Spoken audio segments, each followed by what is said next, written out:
Hi, I'm Jolene Montgomery, and I want to talk a little bit about the length of your reins and your stirrups. Okay, first of all, reins. Everybody likes their own length, and even though you probably don't realize it, there's probably a good reason. For instance, on this horse, I have my reins fairly long for running barrels, not super long, but fairly long. And the reason behind this on this horse is because when I go up and ask him to drop and turn for the barrel and drop to one rein, I don't want that outside rein coming in contact with the bridle around the turn because he doesn't like it. It makes him a little panicky, it makes him bracy. So that's why I have his reins long.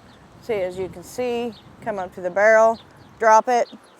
This outside rein lays on his neck, but it's not pulling on the bridle on the outside. Another thing is, I use my outside rein a lot through the entire run. So to have enough rein where I have one hand on each side of his neck and still have wiggle room, then you have to have pretty long reins. When I'm going across to the second barrel, for instance, I'm not afraid to use my outside rein and bump him over if I need him to get over. So if I'm going across here like so, and I think he's getting in too close, then I can bump right here and I have enough rein to do that. And then when I drop, this one's no longer touching, so I'm only pulling with the inside rein. That way he doesn't get panicky about it.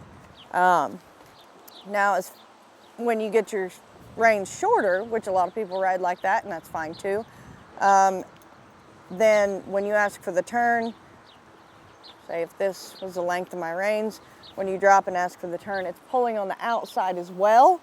And I think a lot of people that use shorter reins use less bridle. I like to have plenty of bridle on my horse, but when it's pulling on both sides, sometimes they get mixed signals, I think, or it's kind of pulling down on them and getting them in a panic, whereas if you had a D-ring and shorter reins, when you ask for the turns pulling on both sides, I don't think it's as constricting, and I think there's a lot to that.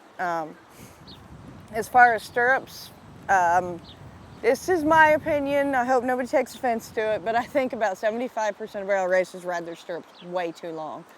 I honestly don't know why, but I see a lot of girls at barrel races riding around where they have to point their toe down to even reach the stirrup. And not only is that incorrect horsemanship, I think it's uncomfortable, and I think you'd be way more likely to lose your stirrup. So I ride mine fairly short where I can stand up in the saddle, I can get back, but not so short that I can't get my feet out in front of me. So there's kind of a perfect little balance there. But I do like to be able to stand up if I need to.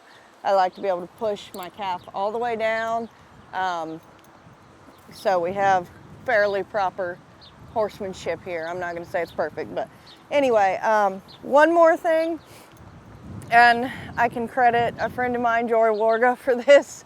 I don't know if you can see it, but on this horse, this stirrup is about an inch longer.